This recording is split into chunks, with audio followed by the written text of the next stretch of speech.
नमस्कार. जनयुत मध्ये आपलं सहर्ष स्वागत आहे. आपण आलो आहे करवीर तालुक्यातील गांधीनगर येथे आणि वळिवडे चिंचवाड मुळशिंगी ही प्राधिकरणातील गांधीनगर मेन रोडवरील जी बेकायदेशीर बांधकामे झाली आहेत त्या संदर्भात अनेक सामाजिक कार्यकर्त्यांनी लढा दिला आहे आणि आपल्या सोबत आहेत अनेक आंदोलनात फेमस असलेले राजू कांबळे.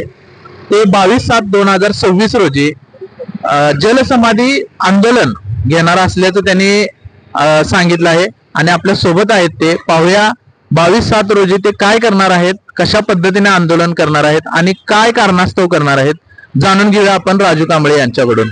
नमस्कार. वळिवडे, उजगाव, गडमुळशिंगी व गांधीनगर या हद्दीतील विनापरवाना बेकायदेशीर बांधकाम सुरू आहे असं आम्ही वेळोवेळी सार्वजनिक बांधकाम विभाग, प्राधिकरण असं प्रत्येक विभागाला आम्ही निवेदन दिलेलं आहे.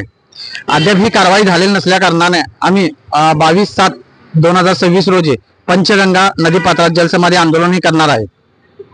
अशी किती बांधकामे आहेत या प्राधिकरणाच्या हद्दीतील? असे कमीत कमी 30 ते 40 बेकायदेशीर बांधकाम आहेत.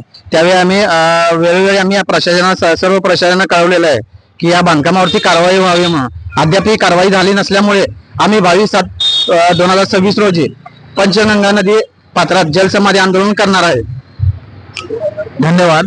तर आपल्या सोबत होते राजू कांबळे यांनी आपल्या आंदोलनाचा भाग त्यांनी सांगितला आहे. पाहूया 22/7 रोजी काय आंदोलनाचा प्रकार घडतोय. धन्यवाद.